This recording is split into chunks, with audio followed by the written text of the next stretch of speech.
Well, welcome to the Queens of the Damned podcast. Welcome. There are 3 of us here. You can't see us, but we can see you. Hello, internet people. That's Rachel. And this is Maranda. I don't know, I waved. And this is Nikki. And we just like to talk about everything creepy. So we just decided we were gonna talk at you about it too. And today is going to be, since it's not only the first episode, but the first episode of a new year, our favorite horror movies. And least favorite. And least favorite of 2016. So we're going to get talking about that in a little bit, but first we thought maybe we'd tell you a little about ourselves. Yeah, a little bit of and why introduction. We like the horror genre, because I'm sure that, I don't know, I not only like to talk about the horror genre, but like to talk about why. Mm-hmm. Because literary criticism. So, who wants to go first? Oh, maybe this is interesting. We should say, most of us are sitting in a very old attic. Very creepy attic. So anything may happen. Like, this might wind up a viral audio clip of, people who were never seen again, but this is the last, piece of evidence that they existed. So this house was built in 1918, and the person who lived we're in the upstairs apartment. The person who lived in the upstairs apartment before my boyfriend, I saw him at a party the other night, and no, I didn't tell you guys this. I saw him at a party the other night, and I got to asking him about whether he experienced anything weird while he was living here. And it's funny because I sent him a message about it a couple weeks ago, but he never replied. So I thought that was either really good or really bad news. That's never a good sign. He just said there was only one thing that happened. And it was that he got a dog, and the dog would bark at nothing. And usually it was in the dining room area, which is the middle of the whole apartment. As long as nothing happens while we're up here, everything will be okay. Well, I mean, if something does, that would be really cool, too. Oh, man. I don't know if I'd want to come up here again, though. I would. We'd have to relocate. It depends on what it was. Mm-hmm. So, I don't know. We just decided that it would kind of add to the ambiance to sit up here. Can I safe and sound on my couch? Rachel is in Chicago. Okay. So, she's already got an interesting enough place to, talk to us in. Does anyone want to say anything about why they like to talk about this stuff? Or what do you think leads people to this particular subject? Because there are probably hundreds of podcasts on this subject. Mm-hmm. Yeah, for me, okay, so just a little background. I actually have a tattoo on my arm that is a Wes Craven quote, and the quote is, horror films don't create fear, they release it. I'm a very strong believer that horror films don't develop fears within people. I think they're a way of releasing that fear. And I think for some people like me, who aren't adrenaline junkies, it's that way to release all of this built-up energy or anything like that. And I also just like really weird, gross shit. So, I mean, it just, adds to it a little bit. So for you, it's kind of like a thrill-seeking thing. Mm-hmm. In a Yeah, way. I think so, yeah. Even though it's kind of hard to scare me at this point since I've been watching them since I was a kid, but yeah. I don't know, I've seen studies that your body still reacts to movies even though you don't physically respond to them. Your body internally responds to horror movies every time, but yeah. Did you see that documentary where, I can't remember who it was, but they had that guy and his mother? The guy loved horror movies. And is it Why Horror? And it was on HBO. Yes. The dude was in Canada. I love that one. So the guy loved horror movies, and the mom didn't. She hated them. Mm-hmm. And they made them sit down and watch horror movies together and tracked whatever their brain activity or something. And they found that actually what they expected, it happened opposite. Mm-hmm. So, the guy they were expecting to be calm had a whole bunch of excitement going on in his brain, but the mother, she kind of, was blocking it out or something. Mm-hmm. Well, I think she was actually, like, releasing it physically, because if you watch the documentary, she was like, she was screaming, she was, like, holding up pillows, she was, like, hiding and everything. I think the people who respond very actively to horror movies, they're not going to have, I guess, that internal response, but those who, I guess, have gotten used to it and don't respond that way are going to have more going on internally. Yeah. I think that's really interesting. Yeah, so he was, like, really experiencing kind of, like, an adrenaline rush or something. Because it was something he enjoyed. It's been a part of life for a long time, so I think, like, it's just a part of who I am at this point. Yeah, I mean, there are so many reasons to like horror, but I think that's, like, a whole other episode on its own to get into. It could. Rachel? Yeah, I mean, I would say it's pretty similar. You know, I definitely got into horror when I was really young. First scary movie I saw, my dad brought home Godzilla when I was 2, and my mom flipped out because she thought I was going to be terrified, but I thought it was hysterical. And that was kind of it, you know, like, growing up, like, my dad and I, we didn't have that much in common, but the one thing we had in common is that we loved scary movies. So it was just kind of our thing, and I don't know, I mean, ever since I was a kid, I just really loved them. I couldn't read enough scary books, I couldn't watch enough scary movies, and it's really kind of similar to Maranda. I mean, I do get that adrenaline rush. I don't get scared, but I jump a lot when I watch a horror movie, but I like the adrenaline rush. I think it's fun. People who are desensitized, like, I'm pretty desensitized to horror movies, but how everyone seems to have, like, that one thing that always gets them, and for everybody it's different.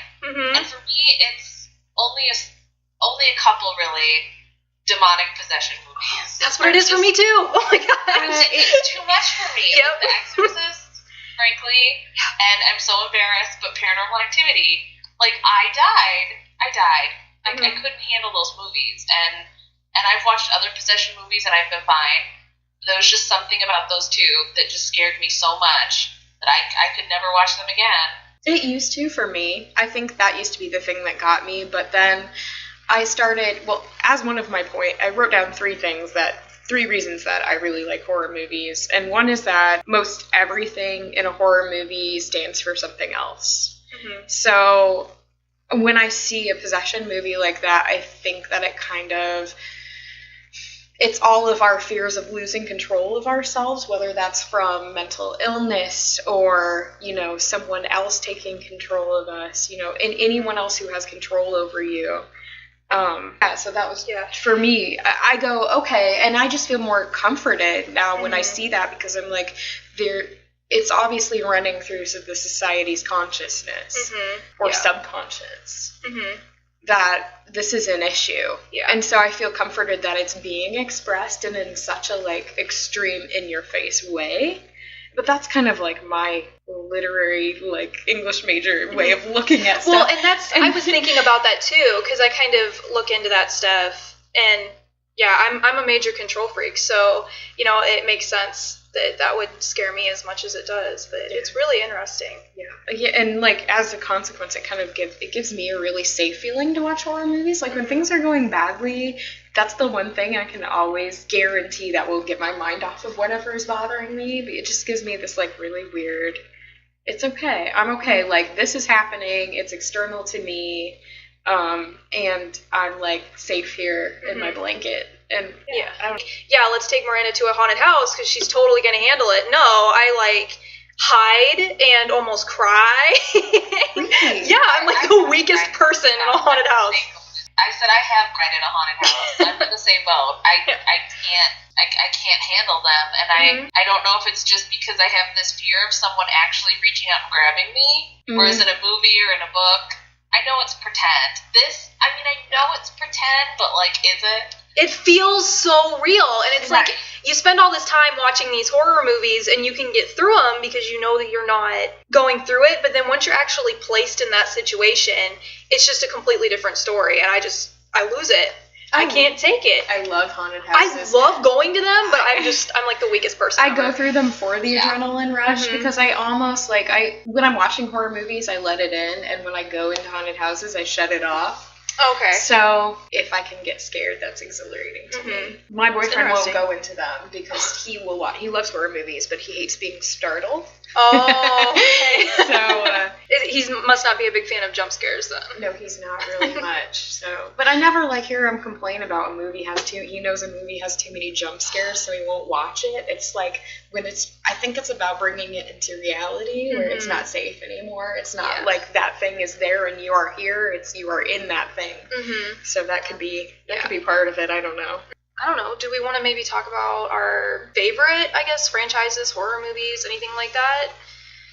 Oh my gosh, I didn't even think about this question. We don't have to. I have my set favorites. Evil Dead and Nightmare on Elm Street are my two favorite franchises. They have my heart, and they will always have my heart. I'm gonna have Freddy Krueger tattooed on my arm. I could spend hours talking about why Nightmare on Elm Street is one of the best franchises out there, horror or not. I just think it's incredible. And come on, who doesn't like Evil Dead? It's just fantastic. Bruce Campbell is just amazing, and Ash Williams and everything, and the TV show. Those are my favorites. I will watch anything in those franchises a million times and never get sick of them. So that's me. What about you guys? That's a hard question for me.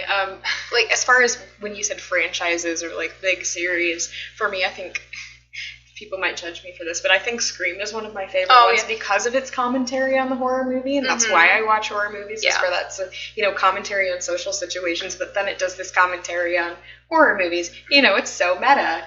Yeah, that's one of mine. And recently, I guess I like the Conjuring movies. They're great. There's something about those, and I'm going to talk about the second movie a little bit later, so I won't say why I like those because there will be a lot of similarities.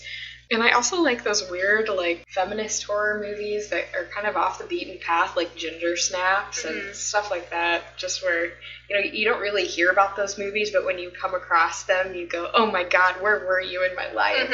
They're really funny and disgusting and really relevant to the female experience in general. So, what about you, Rachel? Yeah, I mean, I definitely agree with Evil Dead. I love the Evil Dead movies. I also really actually liked the remake, reboot, whatever it was. It was so good. They did such a good job. Well done. Yeah, I was so impressed with it.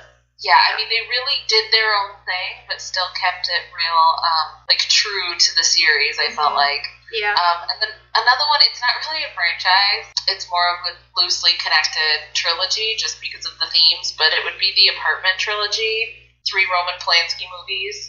So you have Repulsion, Rosemary's Baby, and then The Tenant, which is probably the least known. I just think they're great. I think he does such a good job of making everything feel very claustrophobic, but still very grounded in the real world. I mean, these horrible things are happening to these people, but it seems so real, and I don't know. I think that he does a good job of bringing up kind of a feminist perspective, even though it's kind of a proto-feminist perspective, just because of the time period in which it was made, the early 60s into I think the mid-70s is when The Tenant came out. But I really enjoy those. I highly recommend them, especially The Tenant, because nobody else has ever seen it. But it's really good. So you want someone to talk with it about with it?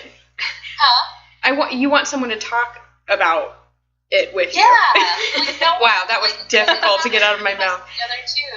I mean, obviously Rosemary's Baby is the most famous, and then Repulsion is pretty famous, but no one has ever heard of The Tenant. But it's really good, and for some reason he acts in it, but he's not that bad. He plays the lead. I don't know, that's an odd choice, but... No, it's not at all. I always think it's weird when the directors cast themselves, but... Yeah, it is. I thought you meant that the Apartment trilogy was an odd choice. Oh, no. I think he cast himself as the lead. Oh, okay. Okay, I see that. I see that. No. I mean, those movies are great. I would recommend. I mean, they're not the traditional,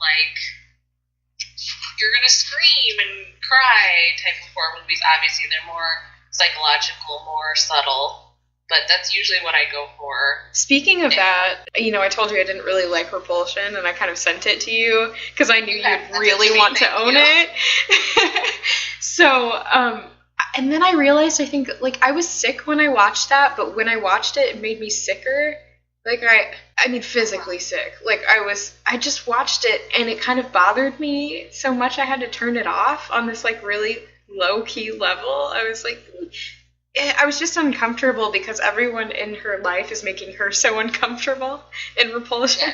So I was just like, oh, God. It's like watching it, and you have, like, a million grimy little paws on you the whole time, and it's like, yeah. Get off. Gross. Yeah. So I would definitely agree with that. It always made me really uncomfortable. Yeah. But all three of those movies do, so. I just got Rosemary's Baby. I haven't seen it yet. You've never seen Rosemary's Baby? No, I haven't. I haven't seen it either. I need to see it. And I have the book, but right now. I didn't know it was a book. It's a book? Yeah. It was written by Ira Levin, right? Oh. The one who wrote Stepford Wives. Oh, I didn't know that. Also a favorite. Oh my gosh, I gotta put that on my reading list then. Yeah, I've actually never read either book, but both movies are amazing, so highly recommended. Okay, should we go into talking about our most and least favorite movies of 2016? Yeah. We actually have more most favorites than we do least, I think. Yeah. Miranda, do you want to take the lead on that? Oh, sure. Yeah, let's just jump right into it. Okay, so my pick for 2016 was actually really difficult. I was originally going to do Don't Breathe, which I feel like we need to talk about Don't Breathe. But I had to change it after I saw Autopsy of Jane Doe, which was directed by Andre Overdahl. I'm totally butchering that. I don't know how to pronounce it. But it's just a fantastic movie. It's so different and not something that you would expect. And it just blew me away. I kind of guessed the twist in it, but it wasn't something that was very obvious. I'm just really good at guessing those things. So it starts off with the Tildens. I think, the father's name is Tommy and the son's name is Austin. And they own a mortuary. They're coroners. It's like in their basement, so they just store dead bodies in their basement. No big deal. Or like you do. And so you meet this father and son and everything, and they start off, they're working on this body, and you jump ahead and you have the Sheriff Sheldon, I think, who's played by Michael McElhatton. Yeah, I don't know. He plays Stannis in Game of Thrones. So for those of you who watch Game of Thrones, you'll know who I'm talking about. Yes. Yeah, super exciting. Just refer to him as Stannis the rest of the time. Yes. But he is the sheriff of this town, and he wheels in, or they find this young woman buried underneath a house. So they go into this house, and it looks like there was a break-in, almost. There's like 3 dead bodies upstairs. They go downstairs, and there's this woman's body that's half buried in their basement. And they kind of make a slight comment while they're there saying it doesn't look like a break-in. It looks like they were trying to get out. So later on, they take this woman's body to the coroner's, and the son is about to leave, but the father ends up staying. The situation's really weird. The sheriff won't give them the information that they're supposed to have. They're kind of upset with him and everything about it. They end up working on her overnight, which they don't normally do, and she has her ankles and her wrists are shattered. All the bones are shattered. She looks perfectly normal, though. She has no bruising on her body whatsoever. They open up her mouth, and her tongue is cut off. They find a rope in her teeth, like a shred of rope in her teeth, and they don't really understand what's happening, and they're kind of going through what could be going on with her, and it seems like she was possibly kidnapped, bound, and they're thinking she had some, I think, vaginal trauma as well, so they're thinking that she was taken as like a sex slave or something like that. And as they go on, they start to notice that things are just much different. They eventually cut her open. They notice that her insides are all burned, like 3rd-degree burns, like she was thrown into a fire or something.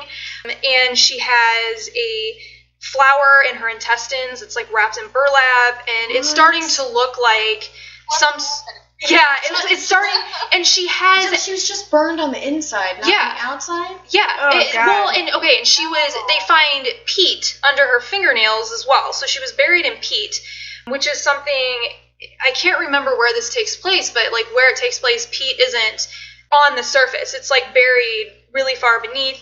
So they're kind of going through everything, trying to figure out what the hell is the deal. She, you see her at first, she looks like she's perfectly fine. Like, she has perfect skin, but on the inside, she's just completely destroyed. I mean, they were looking at her like she would have died, like, instantly from the way that her lungs looked and how blackened they were. I mean, prime example of everything stands for something else here. Yeah. She looked fine on the outside, but on the inside, she was dead on the inside. Was ruined. Spoiler alert, it's actually a really bad, like, teen love story or something like that. No, I'm just kidding. So they notice that she looks like she's been basically sacrificed, and weird things start happening. They don't really get what's going on. The son, I think, starts seeing bodies. They're going outside of the room. They get locked out of the room. I mean, she's just completely messing with them. They're not understanding what's going on, and finally the son is like, okay, something's going on. Something's not right. There's something weird with her. Do you have something to say? No. Oh, okay. You just were like you were going to say something. I'm just thinking really hard about what you're saying. Yeah. And at one point, they're in an elevator, and it looks like there's one of the bodies. So the bodies have, like, bells on their toes, because I guess that's something coroners used to do to make sure that people were actually dead. Mm-hmm. So they start hearing these bells while they're outside of the room, and so and then they see the bodies in different places, and they're running from them, and at one point they get into an elevator, and the dad goes to kill one of them, and he does.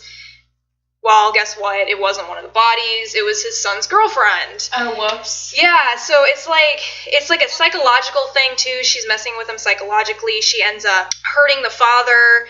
He's starting to kind of develop these problems that she has, and he later determines, how all of this can be stopped, but I'll get there when I get there. But they ultimately realize, like, it has something to do with this girl. We don't know what's going on with her. She's not moving. She's not doing anything. And that's the weirdest thing about it, is you have the enemy laying on the table, and she's not doing anything. She's not moving. She's not talking. She's just laying there. But she's causing all of these issues. They try to kill her. They try to, like, set her on fire, and she doesn't burn. They, like I said, they cut her open, and nothing. She, at one point, has blood come out of her nose, which she shouldn't, because she had been buried for so long, and she had been preserved. At one point, they peel back her skin. I don't even know where they get the idea to do it, but they peel back her skin. She has, like, all I can think of is, like, witchy stuff on the inside of her skin. Like, you peel it back, it looks like she has, like, pentagrams and stuff like that. Witchy stuff. Yeah, well, the second I said that, I was like, oh, she's a fucking witch. So she had, like, pentagrams and everything. It looked like it was tattooed on the inside of her skin. And they ultimately determined that she was a woman who was prosecuted during the Salem witch trials, and everything they did to torture her actually turned her into a witch. And she had, and they had made her swallow a flower that has paralytic properties to it, so she was alive the whole time that she was buried. They did all of this to her and ended up turning her into a witch. So she was alive the whole time that she was buried. All of these things that they had been doing to her in the office, she was feeling, so when they cut her open, she was fully aware of it. So she's been fully aware of everything that's been happening to her, and she's just, like, in constant pain. And the father kind of realizes, she's coming after them. She wants to kill them. She wants retribution. She wants, to get everybody back for everything that happened to her. And at one point, he leans over, and I can't remember exactly what he says to her, but he basically says, like, I know what you want, do it to me, just let my son live. And basically what he determined was that she needed to do to someone else what had been done to her. Mm-hmm. So what you see is, like, his wrists and his ankles being broken. He starts screaming, so I think you're supposed to believe, like, his insides are, like, on fire and everything like that, and he's just in massive pain. His son ends up killing him. The son is trying to get out. His father's dead. He's pissed off, and he tries to get out, and she was supposed to let him live, but of course, why would she? And she ends up killing him, and Jane Doe is then transported once again to another mortuary, and what you see at the end is, like, her toe twitch in the ambulance. So So I'm not sure if that means like she's after she did that now she can move again, she's alive again, and she can do things. Or if that just means like, okay, back in business, let's do it to somebody else. But I think ultimately she gets to come back to life after all of that, and I just it's just so crazy, it's so insane, but it's an amazing concept. I don't know where they would have gotten that from. That's so cool. But it's crazy. Like, you're sitting there and you're watching it, and it's so creepy. I don't know why it's so creepy, but you also have, you know, those moments where you're watching a movie and you're, like, looking at somebody's face, and you're expecting something. You know, you're expecting that jump scare, like, but she never moves. I watched the trailer, and every time I see that, for some reason, I'm just like, oh, that's it. Yeah. It's weird. Yeah, and it's just terrifying. It's like looking at one of those crime scene photos. Yeah, and I mean, you're sitting there and you're watching her the whole time, and you are just waiting, and that anticipation just keeps building, and it's never released. So it's just constant, and I just loved it so much. I thought it was fantastic. I don't know if you guys meant to do this, but I see that there's some recurring themes in the films that you both picked.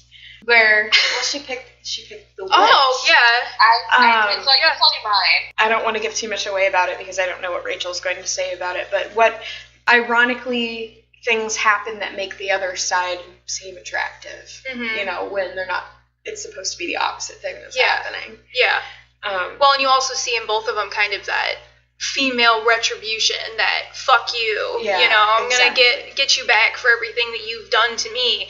You know, now that you said that, now I'm thinking, fuck. See, the thing is that, like, maybe they didn't do, the father and his son didn't do anything to her specifically, but that's just it. It's not fair. She didn't do anything. Right.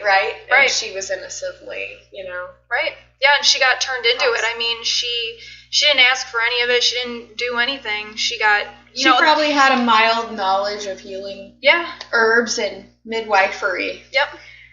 Just nobody needs that. Just trying to help people. Jeez. Yeah. When I was watching it, I was like, oh, they need to see this. They're gonna love this. I got so excited. I remember I was watching it and I was like, oh, this is witchy. This is witchy stuff. I'm so excited. It's like, she's a witch. I think I guessed that, like, oh my gosh, right away. But see, that didn't seem obvious to me, but I'm somebody who doesn't like to try to guess who it is unless I'm reading a thriller where specifically it's like a whodunit. I don't like to try to guess if there's going to be a twist or not, or what that is, because I kind of want to just let it wash over me. I'm really bad at that. Like, I'm really good at seeing, like, the symbols and all that kind of stuff in movies and being able to guess what's going to happen and all of that. And so for me, I love guessing that stuff, but I couldn't believe it because I even said to my mom, I was like, I bet she was a Salem witch. And then when they said that, I was like, oh my god. What the hell? So does it ruin the experience for you when you can guess? No, because it's not a movie that's like building up to what's her deal. At least I didn't feel like that. I didn't feel like that was the movie's aim. It wasn't like a mystery sort of thing. It was more like, what the fuck is happening right now, sort of a thing. Like, how is any of this happening? What is going on?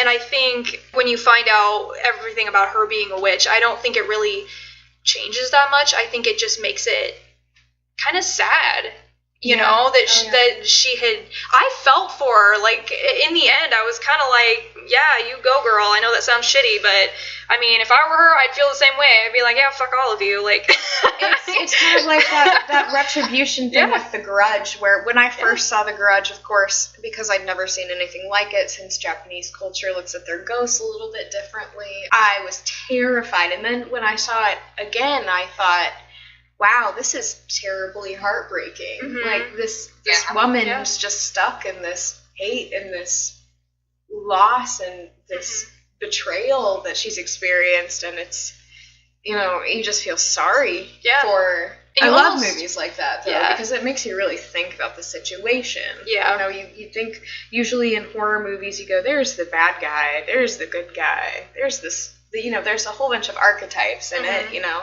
There's the jock, there's the stoner, you know. all these key Cabin in the characters, Woods. but when it makes you think about what this character's role really is and what their significance is, I really, really love that. Yeah. When the movies take that extra step, because I mean, there are plenty of them out there that are just like those, basic archetypes, and I mean, there's nothing wrong with them, but sometimes you see those movies that do take that step further, and you say, thank you, or for that different experience. Both are valuable in their own right. I'm not saying any at all if that a movie like The Cabin in the Woods is not fun and awesome. I love that movie so brilliantly executed. So good. It even that one even plays on its own archetypes, but just for one example. Mm-hmm. Do we need to talk about any more questions about that movie that we have for you, or what was it that you liked about it more? Was there anything else that you liked about it that you hadn't already said, rather?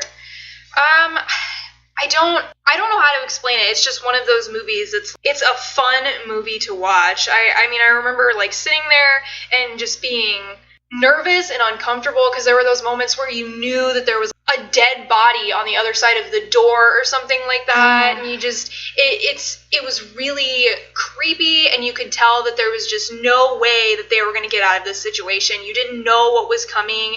There were some times where you wanted to be like, oh my gosh, would you just do this? And of course characters don't do that. It's just like, it's a really, really fun movie to watch. It's just so enjoyable. And also it sounds like it's pretty deeply layered. Like it's not just like a surface thing where you're looking for the next jump, or even just the psychological, oh god, there's a dead body, which is another. I think that is what really gets me, is that any horror movie that gets really very, very close to death in multiple ways, like for instance taking place in a mortuary, where it just reminds you of all the funerals you've ever been to or something, all those things you think about.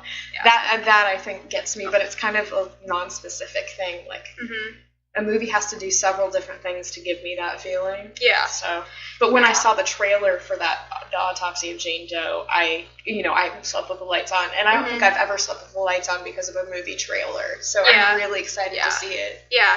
Well, and I just realized that I was thinking this.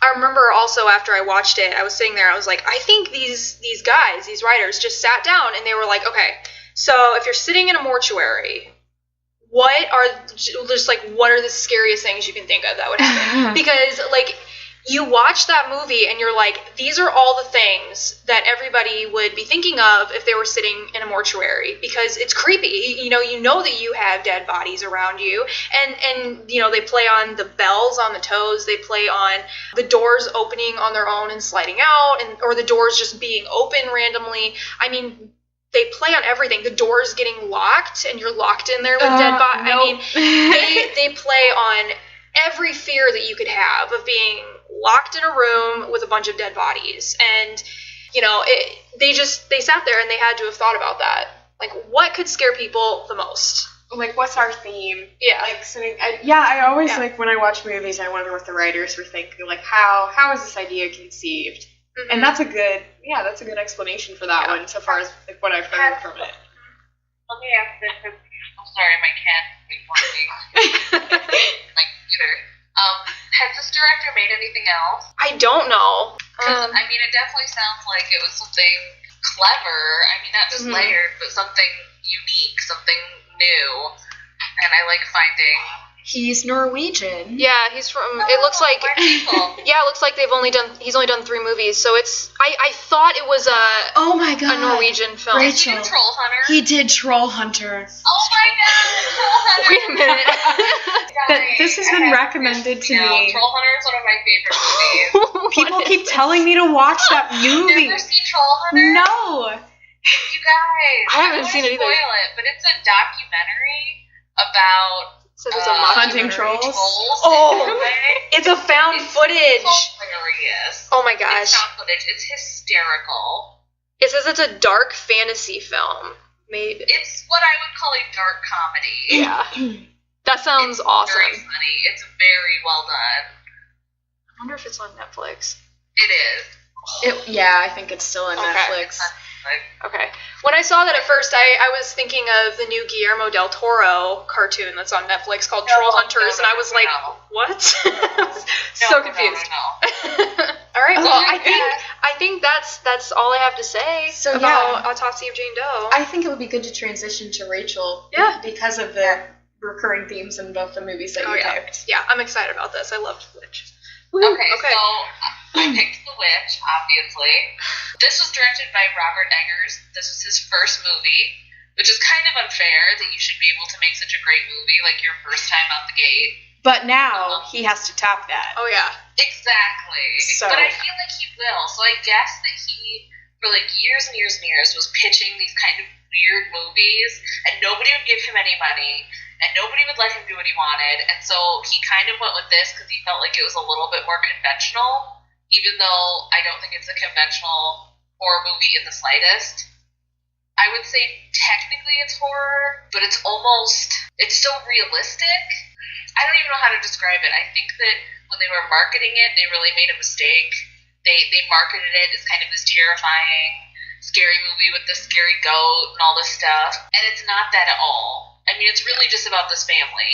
A lot of people were really upset when they went and saw it. It's historical, and also, I mean, the title is The Witch, a New England Folktale, right? That speaks to it, I think. Yeah. What he did was so interesting because so a lot of the dialogue is taken from sources that were written in that time period, like lifted word for word, so that he could make sure to get the cadence down, the speech down, the vernacular down, all of that kind of thing. All of the lighting in the movie, I know, is natural lighting. Any scene that's lit by candlelight, it's only lit by candlelight. I mean, he wanted it to look as realistic as possible. If they had movie cameras back in this time period, this would have looked like, right? See, I saw in the documentary that a few experts or like professors, they said that every single bit of the set was accurate. The materials, everything, the dress. And they said they got so tired of the smell of animal feces there, but they had to like kind of try to relearn how they would have thought about it, how the Puritans would have thought that, you know, like feces is like in a weird way crucial to life because they use it to like fertilize their crop. I can't think of words right now. They use it to fertilize their crops and stuff. So they had to like they were in it. They had to put on those costumes every day and do like it took them 16 minutes by the time they were really good at it. Yeah. So. Yeah. And you can tell, I mean, you could definitely tell this was a movie that was a passion project, that was not something that was just thrown together by a studio. They made it independently, and then obviously it was sold at a film festival. So the plot of the movie, it's about this family, and it's a mother and father, and their teenage daughter, who I think is like 16, and then a son who's about 12, 13, and then a baby.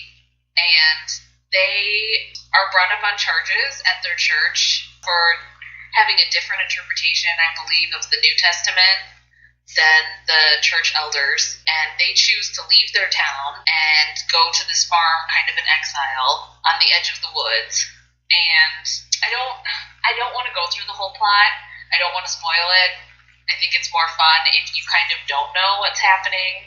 But suffice to say, there's of course a legend that there are witches in the woods, and the baby is taken, and the family starts to kind of be convinced that the teenage daughter is the witch. And I guess what I liked about it is that it brings up these themes of, almost these biblical themes of fear of women and the power that women have, and how afraid they were of that kind of thing, and how afraid they were that women would almost discover their own ability and how powerful they could be. And that's sort of, I think, where a lot of the legends of witchcraft came from. No, not you. My computer. And anyway, so I think that's where like a lot of the legends of witchcraft came from, is this idea that you have these women who aren't abiding by the rules of the patriarchy, and they're kind of off doing their own thing, and society couldn't stand it, and so they demonized them. I mean, I just really loved this movie. I loved the girl that played Thomasin, who's the daughter. She was great. I think her name is Anya Taylor-Joy, and I'd never seen her in anything else. I still have not seen her in anything else, but she's amazing. And another Game of Thrones connection, the mother plays Lysa on Game of Thrones. Game of Thrones is everywhere. She was the only actor in that movie that I'd ever seen. I'd never seen the rest of the family in anything. I'd never heard of any of them, which is always kind of fun. It's kind of fun when you have a movie with an unknown cast, an unknown director, and that's kind of this little sensation. But it's definitely a movie that if you don't like a slow burn, I would not recommend it. You have to be patient with this movie. Or it's not going to come right out and scare you immediately, or it didn't scare me anyway. If you're not already obsessed with that sort of thing, like with that time period, or with, if you're not in it for this deep unfolding story, you're not gonna, it's not a horror movie to me. I don't think it's... I wanted to have this discussion because there was a lot of discussion coming out about people saying that this wasn't a horror movie, and I argue very strongly that it is. I don't think horror has to necessarily rely on what we expect out of it. I think a lot of people expect, I don't want to necessarily say cheaply made movies, but not necessarily Hollywood movies. I think people expect jump scares, people expect something gross, something horrific, terrifying, something big like that coming out of it. And I think a lot of times people don't expect a good plot. At least I'm talking about like mainstream, I guess, or like the general population. I'm not talking about horror fans, or of even course, like a plot that doesn't use like tropes. It doesn't use conventional things and run them into the ground, which The Witch does not do at all. Right. I think that people saw The Witch and they, first of all, I really do blame their marketing. I think their marketing for it was so bad. Was terrible. Because I saw it with my parents, and I originally told them, you're not going to like this. I don't know why you want to come see it, because it's not what you expect. And they kept telling me, well, it looks scary. Mm-hmm. We keep seeing all this stuff about it, and I kept telling them, it's not meant to be like that. It's not meant to be like a jump scare or something like that. It's farther beyond that. It's more of storytelling horror than it is, let's go watch it to get scared. And that's more what my parents are into. So I think that the marketing was just so bad for it. My parents hated it. They walked out and they were so angry that they saw it. They just couldn't stand it. And, there were a lot of people that came out and said that. And I just disagree so much, because I think horror is being confined to this little box, and we need to give it more space to do what it can do. They did the same thing with Crimson Peak with that marketing.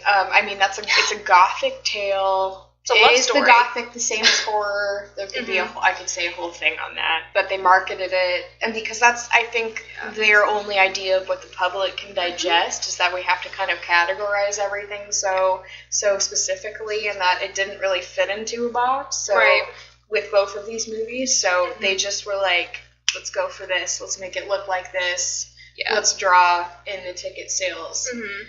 And I would say that The Witch belongs to this genre of more real-world horror. Like, it's scary because the real world is scary.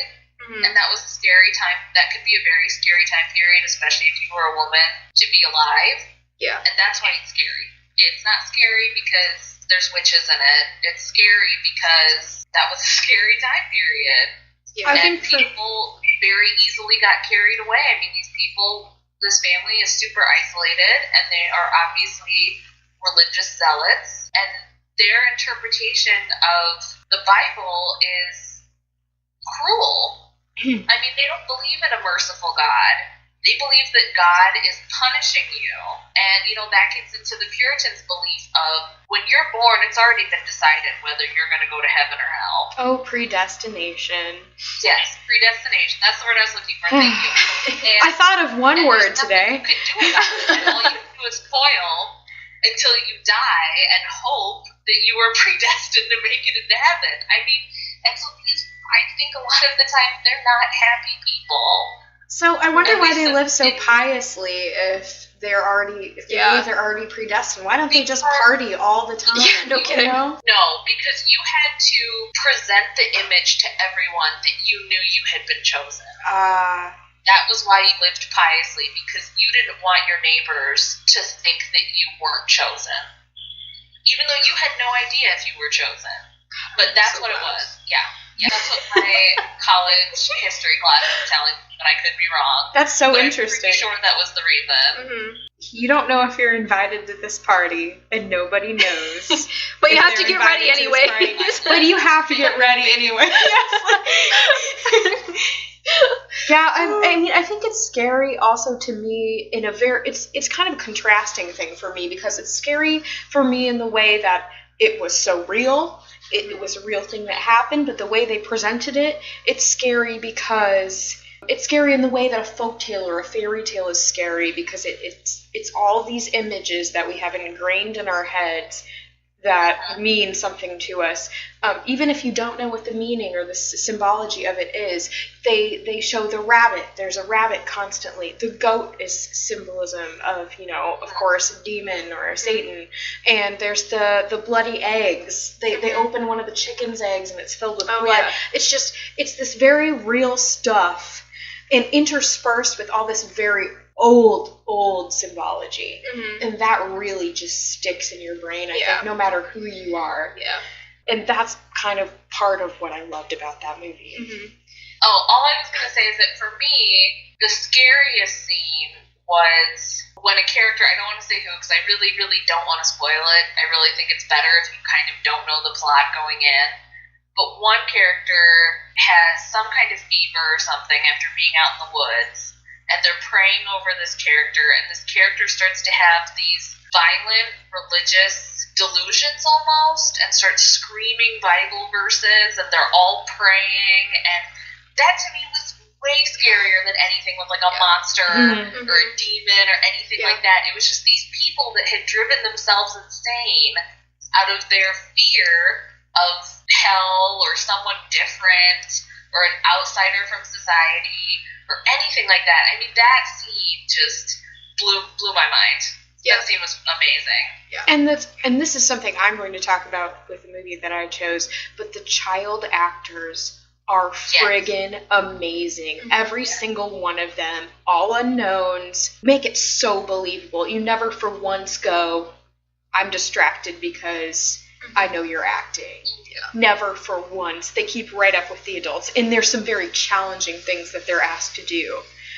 I think you go up with that, Nikki. I mean, I think I've said everything I have to say about The Witch. Was there something that you wanted to say, Maranda? I was just going to say, I think the atmosphere of that movie was just it was like so dark and gloomy. I don't know what it was, but just the atmosphere of it was, I don't know, it was scary. It made it really almost uncomfortable to watch the whole time. I don't know how they did that, but I know I had nightmares after that, and I don't, like, movies do not give me nightmares, and there's only been a couple that have actually done that to me. I don't know what it was, but it gave me nightmares. I remember waking up in the middle of the night and I was like, what the hell? See, I think like I said, it might be just that they use so much imagery and just that it's in your lizard brain, Mm-hmm. Yeah. And the dark and gloomy atmosphere, I mean, these people have chosen to leave a very precarious society already where people died all the time to be by themselves,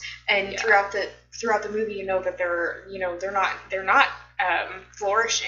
Mm-hmm. They have no crops, they're starving almost, and they're on the cusp of winter, I think. Yeah. About them, and it's just, I believe so, yeah. It's like it gets at that part of you that's scared of that, of like, you are alone. Yeah. And if you have no food, nobody's going to save you. If there's not an animal in 50 miles that you can kill, you're going to starve. Right, yeah. And that kind of, in a way, gets you, too. Mm-hmm. Yeah, and I think it's kind of the idea that not only are they isolated, but they're starting to fall apart from the inside as well. And I think my favorite part about it was Thomason's character. I thought she was just fantastic, and I think just as a woman, I could almost relate to her, just because you always have people, that call you crazy for just the dumbest reasons, or for existing. In a way, Thomason just exists. She just, I mean, she's a very pious girl. She really just obeys what she's told to do, and you get these little moments of other characters' fear of her, like her little brother. I think she's collecting water by the stream or something, and her little brother sees that her shirt is open, and you get this really like weird feeling from it, like, and it's like a normal interaction between children where this brother has this older sister and he's curious about the female body. He's about 12, 13, and she's blossoming, and, I can't believe I just used that word. She's, and those things are going to happen, but in the context of their society, it's this very dirty, shameful thing that's happening, and then the blame gets foisted upon Thomason. Right. Even though she's just there. All she's doing is being there. Yeah, and exactly. And that's something that hasn't gone away, and that's what's so depressing about it, is that it seems like such an old concept. It's so easy to say that, back then, women were blamed for that, but we still are. I mean, just look at dress codes in high school. Like, girls can't wear tank tops when it's 90 degrees outside with high humidity. It's their fault and not the boys' fault. Yeah, or the male teachers that the schools are hiring that they probably shouldn't hire if they're worried that they're gonna, look at the girls inappropriately. So, I think that Thomason is just such a relatable character, and especially, like, and I don't want to give away the ending either, but I think the ending is what also makes her so relatable. I'm not going to say anymore because I'm going to want to, like, give it away, and I won't. Okay. Yeah. No, but we already kind of hinted at that, but, also, like, I won't give away the ending, of course, but it's like, it's kind of an inevitable track that you're on. Yeah. Where it can go one way where she's dead, or another way where what happens. Yeah. Right. So. And I personally loved the ending. I kind of saw it coming, but I was It was great. Going to go through with it. But I was really glad that they did. Yeah, loved it so much. And you mentioned that thing about her brother and kind of how the brother, and I think there's also a scene where she's sleeping and he's kind of looking at her when she's sleeping. But there was also kind of that weird relationship with her father, where her father, like, at one point near the end of the movie, takes his shirt off, or she has to take his shirt off of him, and it creeped me out. And I assumed that was commonplace back then, but I don't know. I mean, that whole movie it didn't give me nightmares, but it made me feel very unsettled. Yeah. It really did. In a way, like, for me, it made me feel kind of vindicated. It was like, this is what you're doing. This is the whole frickin' problem right here. This is the problem. And for me, I didn't get unsettled, but I was just like, yes, that is it. Everybody needs to fucking see this movie and get what it is. Magically, if I could put goggles on people who don't understand what is going on now, the way we've done things the whole time, I can't even speak anymore. Well, and the thing is, magically like, make them see. A lot of people just don't see it though. Like, I'll present this stuff to people around me who don't get these themes and they don't understand it, and I say, okay, watch this, you'll understand it, and they still don't. They don't see a problem with. Okay, there are just certain people out there who just don't see the way we treat women as a bad thing. They don't get it. It would inconvenience them too much if they did see it. And so there's those blinders. They're choosing not to understand. Right. I mean, they're not that dense. It just would upend their worldview too much. Yeah. People like to be comfortable. Like you guys were saying, I mean, Thomason seems like she's a good girl, and she's very pious. And what really got me about it is that it was just a sense of, no matter what she does, it's not enough. Nobody's ever going to believe her. Nobody's ever going to believe that she's pious enough. Nobody's ever going to believe that she's doing what she's supposed to be doing. And that certainly happens now. It's you, especially as a woman, I mean, you try and try and try and try, and it's not enough. Yeah. Or you just are. Or you just go about your business and it's not enough. And perhaps you do something that is just the same as what, if a male did it, then it would be fine. But if female did it, then there's a huge uproar, and, it's all the same. And what is really scary about that movie is that it's just very still relevant today. Yeah. So good. So such a good movie. Everybody should watch it. Nikki? Oh, yeah. So my movie, I mean, The Witch was my favorite movie of 2016. I think it maybe was all of ours. Yeah. You know, there was a little moment where I was like, wait a minute. Only one person could present it. So, I mean, but there are other ones that I think deserve, talking about. And so I picked the second Conjuring movie.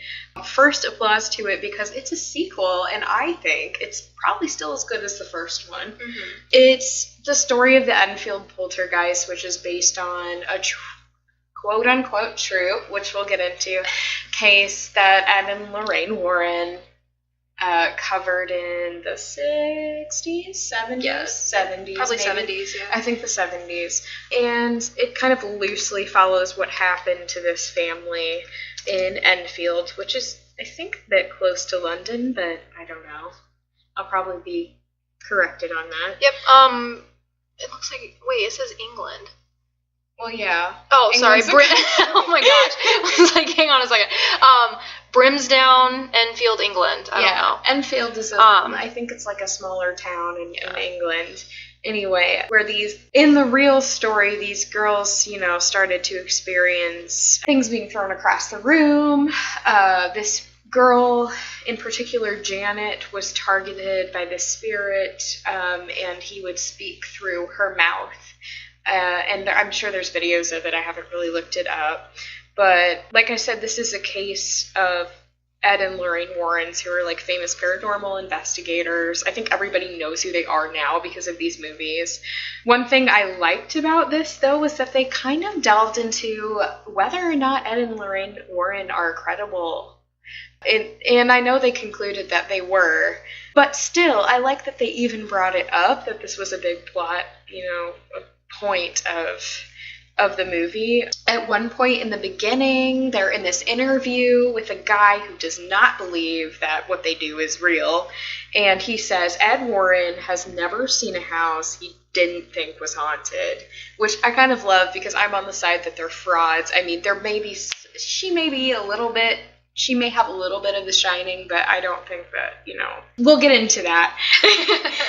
They start out with the Amityville case, which is now kind of a famous hoax, but they make it seem very credible, where Lorraine is kind of going through this house trying to, figure out what sort of malevolent entity is there. And here's some stuff that I pulled from an article that I can't source now because I'm bad at that.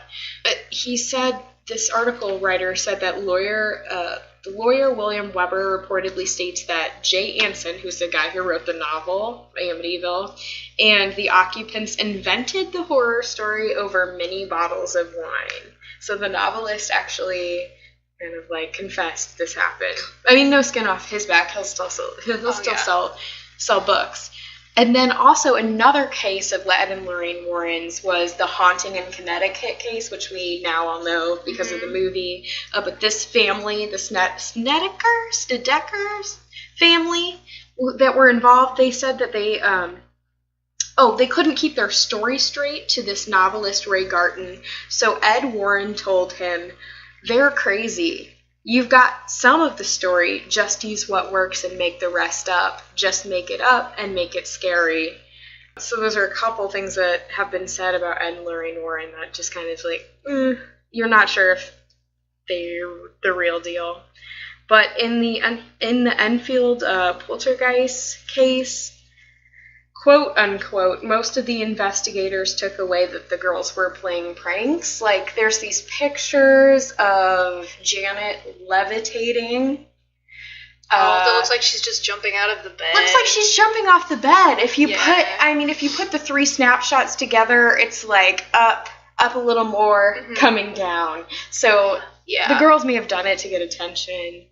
What I really like about that is, since it's a big part of the plot, is are they not credible, and they kind of make you doubt whether or not something is actually happening even for a moment in this movie. Another thing that I like is the cast. Despite what I've said about the Warrens, I think as fictional people, they're awesome. Who wouldn't want to know Vera Farmiga and Patrick Wilson? Like, oh my god. goddess and babe. I mean, Patrick Wilson is so good at singing that they needed to, like, find an excuse for him to get out his guitar. You know, they have this moment where he sang a song and it's so irrelevant to the rest of the plot. But you know why they did it, and you enjoy it anyway. And the kids were friggin' amazing. Like I said with the other movie, like, all the kids sell it. There's a moment where I looked up the actress who played Janet. Her name is Madison Wolfe. She carries so much of this film because she's the focus of this kind of possession. And, you know, they might have done the voice with they might have imposed another actor's voice and for, you know, like the possession part, but her facial expressions, her body posture, everything, she carries it. I mean, there's a moment where she thinks, like, the ghost is after her, and she hears his footsteps coming across the bedroom, and she's under the blanket, and all you can see is this flashlight. Like, she's laying on her back, and all you can see is this flashlight, and it's trembling, and she's got tears running down her face because she's so scared. Like, there are moments in these Conjuring movies that I love where you don't see anything, but the actors sell it. Like that famous moment in the first one where the girl says, it's behind the door, behind you, and you don't see anything. But she said, she's all hysterical, and she says, it said it wants my family dead. And you're just like, I just got chills saying that. Yeah, again. I did too. I, like, got really uncomfortable. You know, look behind me real quick. We're looking behind us in this empty attic. So yeah, like, it's awesome the way the actors carry this movie, and I wish there were more horror films like this nowadays. Another thing they do, like I said, they don't show you stuff all the time, and you're still scared, but they have, like, this movie has a subtlety to it, but it also carries its beats really well. Like, in a moment, the little brother, who's adorable, he's the one who has the stutter, and he always wants biscuits, which is the most adorable thing ever. So he goes down to get a glass of water, and you see the old man go sitting in the chair, but I didn't see this until 5 times after, like, watching it. Oh my goodness. So the stuff like that, like, you can see a new thing every time you watch the movie. There's other stuff, but I won't talk about it. And I think you can guess the patterns of, like, you know, horror movies have patterns of loud and quiet. You can guess when those are going to happen, but they still scare you. Like, the jump still scares you. Which I think is amazing, that even if you can guess when it's going to happen, it's still effective. Well, there's a moment where it's completely silent, and I think a toy fire truck comes racing out. Every time that happens, I jump, and it scares me because it's like dead silent for a good amount of time, and all of a sudden you just hear that, like, loud ringing, and it makes me jump. You know it's gonna happen, but it makes you jump every time. That's really effective.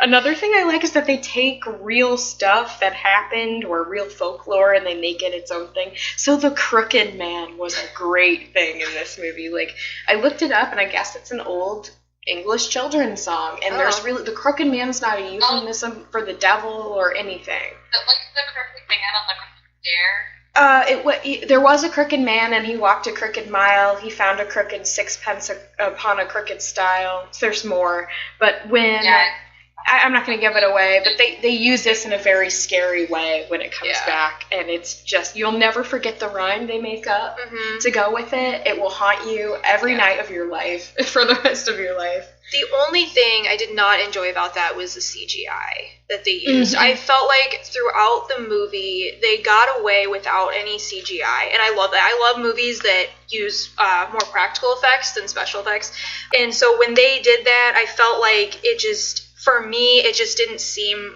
real enough, so I kind of saw it, and I was like, oh.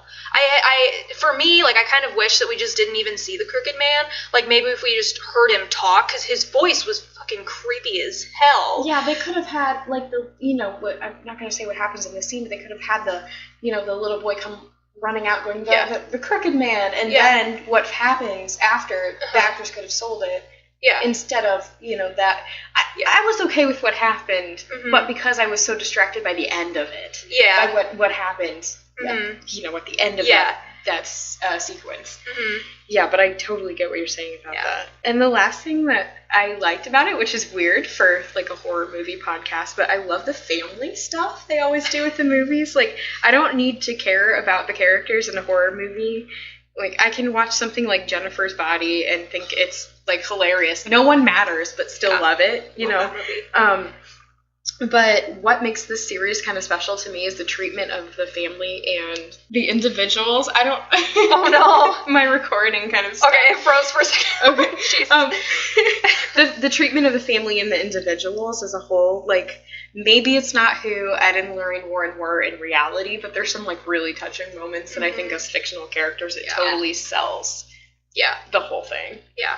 I love when she sat down with the main girl. What's her name? Janet. She sits down with Janet and she like has a conversation with her best friend, and she married her best friend, and like I really hate romantic stuff and everything, but that really got to me. I was like, that is so cute and so sweet, because she was saying he was the only one who ever believed me, and I don't know. I thought that was a really sweet and touching moment. And I think that the fact that in the beginning of the movie, Lorraine has a kind of prophecy that Ed's gonna die. Yeah. So you're so scared the whole movie that, you know, something's gonna happen, because she's seen it, but she's always right.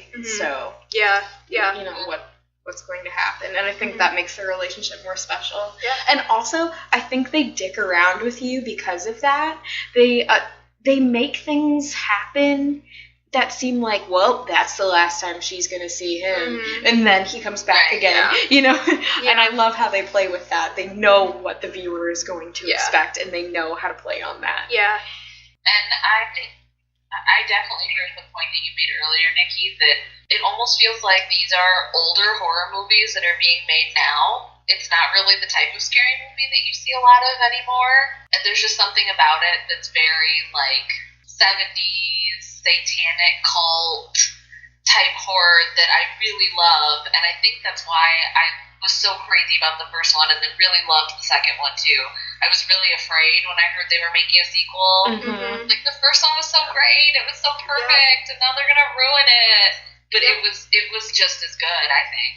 Yeah. And I think when they're not really continuing the original story, when that can be the downfall of so many movies. But when they do a serial thing like they do with American Horror Story, they can recover if they have a bad moment. Yeah. For instance, with Annabelle. Oh my gosh. They're making I really wanted to bring this up. I'm glad you said that, because they're making The Nun, and everybody is freaking out about it. And I'm like, oh my god, just stop. It's gonna be so bad. I'm sorry, but I have no hope for it, because Annabelle was so bad, and I hate spin-offs, and I don't like sequels usually either. So I was really skeptical when I went and saw Conjuring 2. I really thought it wasn't going to be good, and then when I actually saw it, I mean, I loved it. I thought they did a great job, and I was so amazed, but I don't know. I think The Nun's just going to be, and I remember watching it and seeing The Nun and being like, oh, fuck. They're going to do a spinoff. I already know it. And lo and behold, they are. I just wish they wouldn't do that. But I know they're going to make so much money on it. Yeah, hopefully it doesn't compromise the quality of the third. Are they doing the third? Oh, I don't know. I haven't heard about it. Ed and Lorraine Warren have plenty of cases they can do. Let's see. I'm sure they can. Oh, look. Yep. Something popped up. Yep. There's a trailer. 2017. It's coming out this year, and what we the didn't fuck? know it. No, it probably won't come out this year. There's Is The Conjuring 3 about werewolves? Okay. There's an article here that says, could The Conjuring 3 be about werewolves? I'm sold. Do you know what? I know why they're saying that, because what happened was, you know that moment they talk about that Lorraine Warren... Did I tell you about this? Yeah, I don't know, but she saw something... and she locked herself in her room for 3 days and 8 days, wouldn't come out. And in her book, she writes, I shouldn't laugh, but she writes that she saw the soul of a werewolf. Yep. And that's what, but in the movies it isn't that. Right. She said in the movies, she saw that he was going to die. It was the same prophecy she has. So I don't know. I think that's just pure speculation.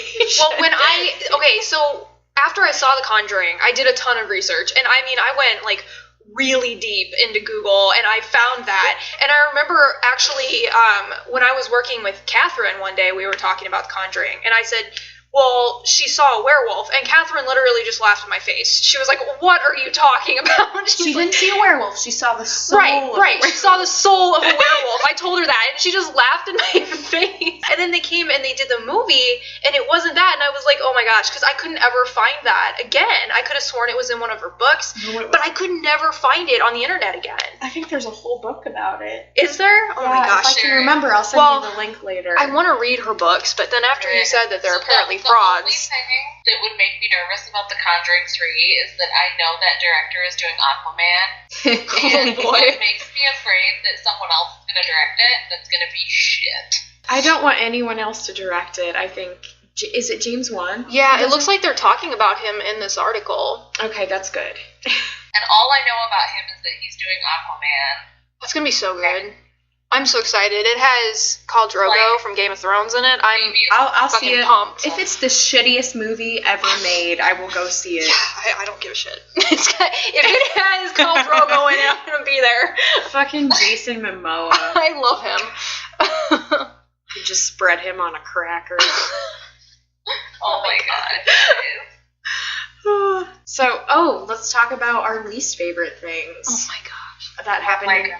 So, I'll go ahead and go first because mine is not, I have a feeling that other people are going to want to rant. Mine's not as ranty, so mine will be the shortest. What? Oh, she was looking at the werewolf. Okay, let me just read this quote really quick that I found because this is interesting. So James Wan, how's it pronounced? I said Wan. Okay, whatever. He said maybe we can go and do it like American Werewolf in London style. That would be awesome. The Warrens set against the backdrop of the Hound of Bakersville. That would be awesome. So, werewolves. I mean, I think we're due for a good werewolf movie. We haven't done werewolves since, I don't know. I want to say Underworld was probably like... It's been a while since there was a werewolf movie. Good werewolves. There's been a lot of bad werewolves. Okay, Rachel. Let's get back to our worst. Okay, so Rachel, what was the one that you hated? Oh, okay. So the movie that I'm picking, I didn't like. So I don't think I saw any horror movie this year that I loathed.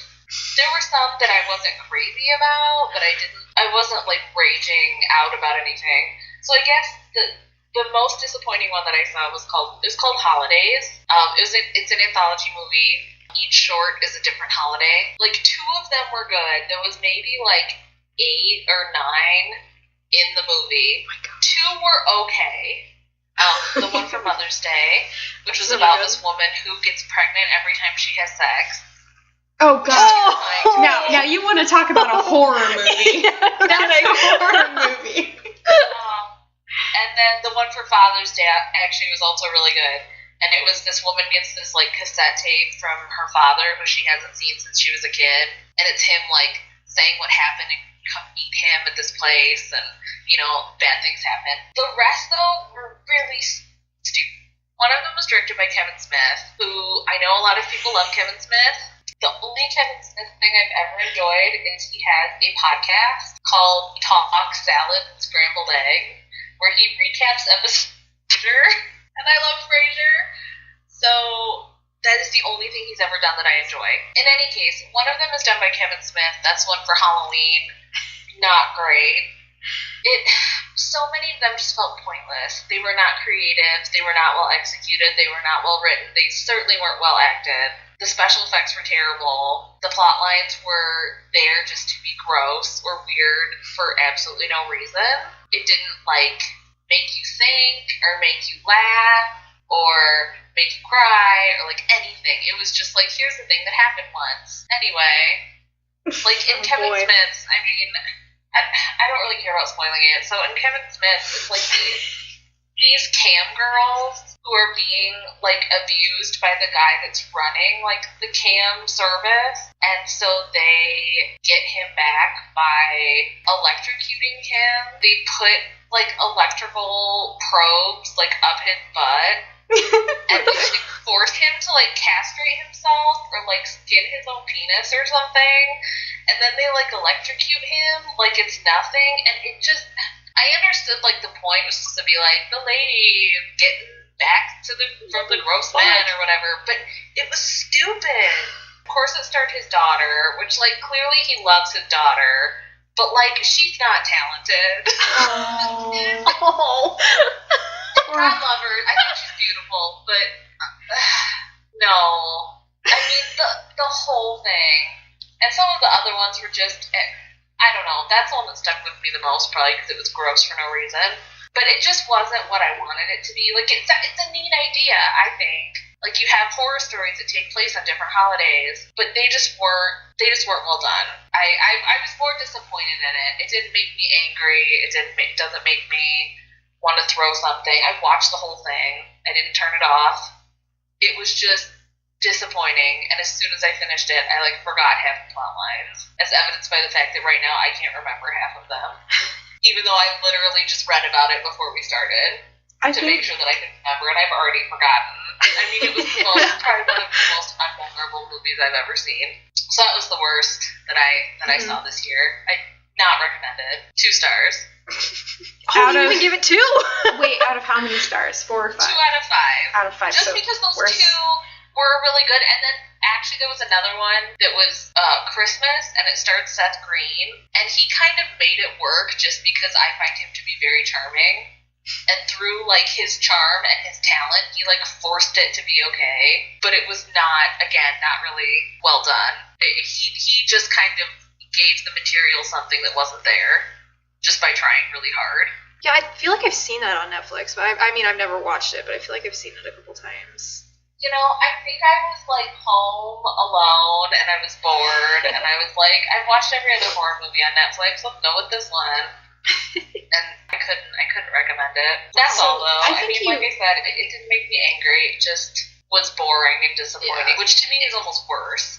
I would rather have something be horrible and be entertained by it than have it just be so boring that I immediately forget what happened. Did you loathe Lights Out? I was angry. I was really pissed off. I mean, I didn't loathe it. I kind of just nothinged it, like Rachel was saying. The worst thing you can possibly do is nothing something. Well, see, and for me, like, if I don't hit that. I don't hit the, like, I feel nothing. I either, like, I don't know. I don't hit nothing. It's either like I hate it or there's some level that I like it. But I never hit that, like, I don't have a feeling about it. I really, really hated Lights Out. I felt like there was so much they could have done with it, and they just failed. The jump scares were awful. How do you fuck up jump scares? I feel like that's the easiest way to scare people. Like, I just have to come around a corner in my house, and my mom will scream. And the movie had so much anticipation. It was exactly what I thought it was going to be. I think that's what made me the most angry about it, was that I expected it to be what it was. I knew it wasn't going to be that good, and then I went and saw it, and it was exactly that. And I was really hoping for more, because I loved the short. The whole background with the friend and the whatever. Yeah. You know, I don't care. Yeah. I agree. That one just left me cold. Yeah. And again, I loved the short. I don't know why it needed to be turned into a full-length movie. It was good as a short.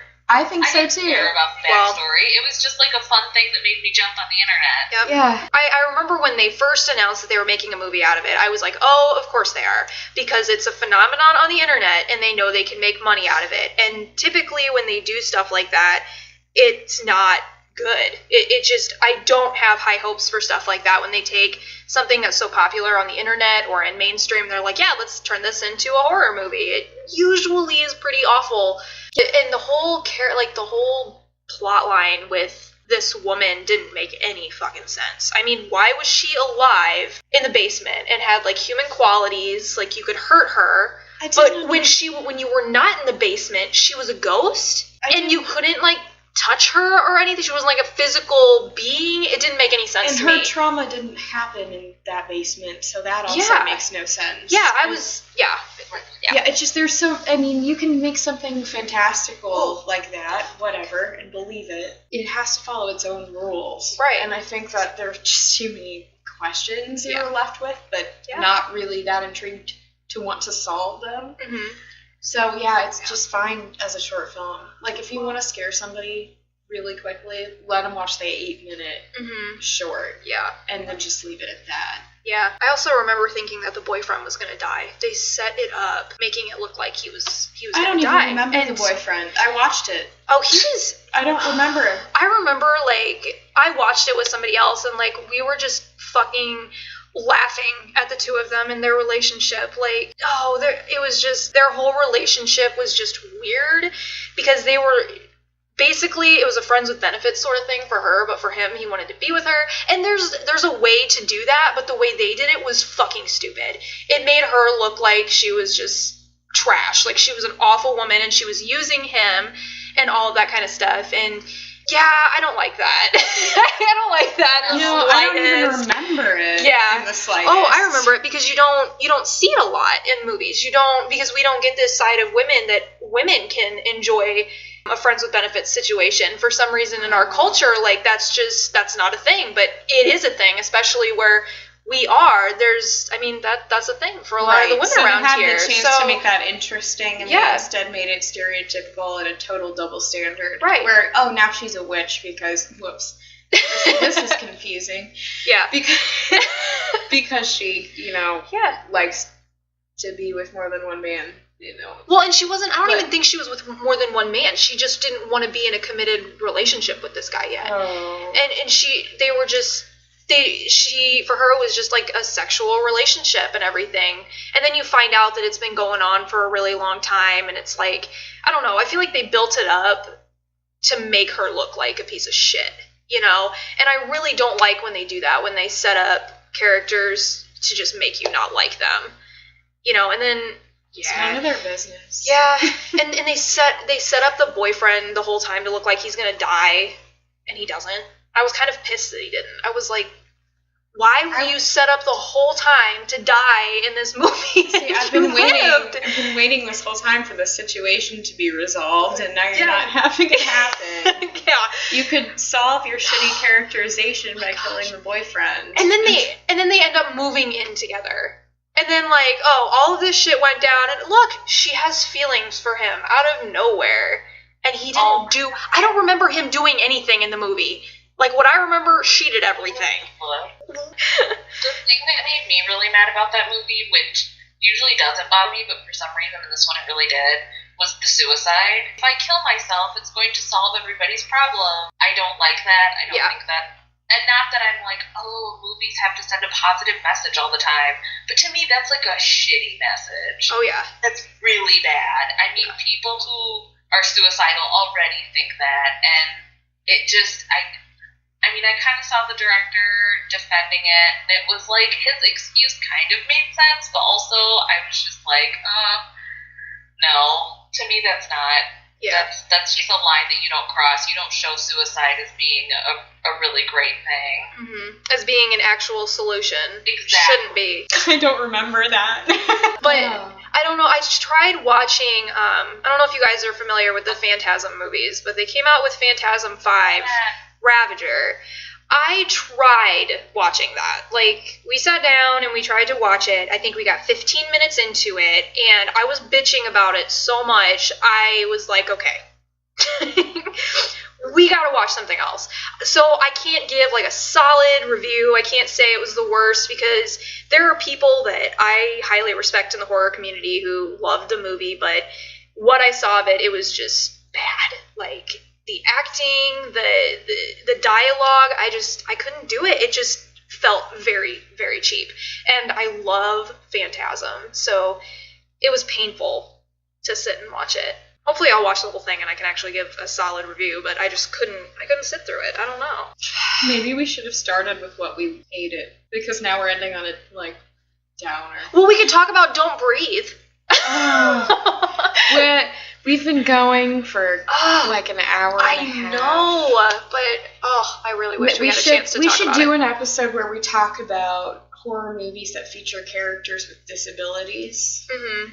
And we can talk about Hush and Don't Breathe, and if there's something else we think of. That would have been such a good addition to the movies that we picked too, because it's got that female retribution. In Yeah. it. So we should wrap it up for today because it's becoming barely digestible in an hour and a half.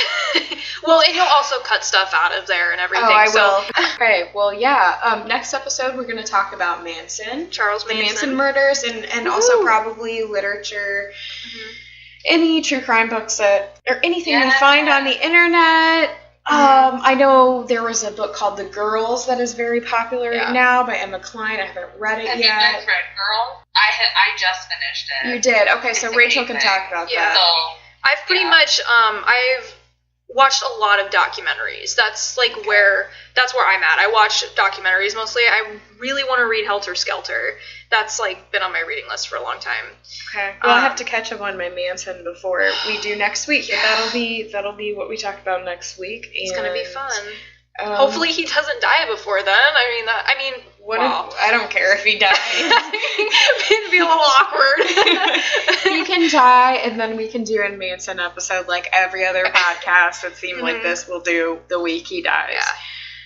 Also, I wanted to mention today is actually John Carpenter's birthday. Happy birthday, John Carpenter! Super exciting. Yeah. Is he still alive? Yes. Oh my God. How old is he? I'm sorry. But actually, it's okay I think because I saw that something about it being his birthday, and for some reason in my mind, I confused him with Wes Craven. I was like, he's dead, and then I was like, no, wait, it's Wes Craven. Yeah, no, I think he turned 69 this year. Good. You met him. Yeah, I did. I saw the picture. Such a sweet guy.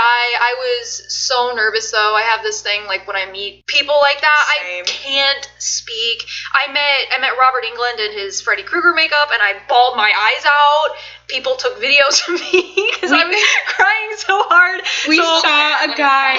I thought of you because we saw a guy some months ago coming out of a bar bathroom who looked just like Robert Englund, and we all almost started crying. Oh my God! So I can imagine actually seeing him. Oh yeah, but I didn't get to say much to him. I was basically just like, oh, I love your movies, and my mom was there, and he was like, who's this? And my mom was so starstruck too. She just goes, Mom, and that's all she said. So it was kind of awkward, but he's a really sweet guy. So yeah, happy birthday, John. Hopefully we don't lose you this year since we've been losing so many horror icons. I think my heart will break. My heart was already broken after Wes Craven, so yeah, that was unexpected. But I protect you at all costs. Well, I think with Wes Craven, wasn't he ill? Yeah, I didn't know that he was ill, so it was unexpected for me, but I think it was brain cancer or something, so. Yeah, that was really hard. Hopefully he went quickly. Yeah. Okay, so on that note, we're gonna wrap up today. So this will be a bi-weekly podcast, so our next episode will be, in the next 2 weeks. I think I'm going to be publishing these on Wednesdays, mostly. So we'll see you in 2 weeks. Yeah, so it looks like maybe around the 1st, February 1st. Yep. Okay. Yep. All right. All right. Night. We need to think of a thing to say. Bye. Bye.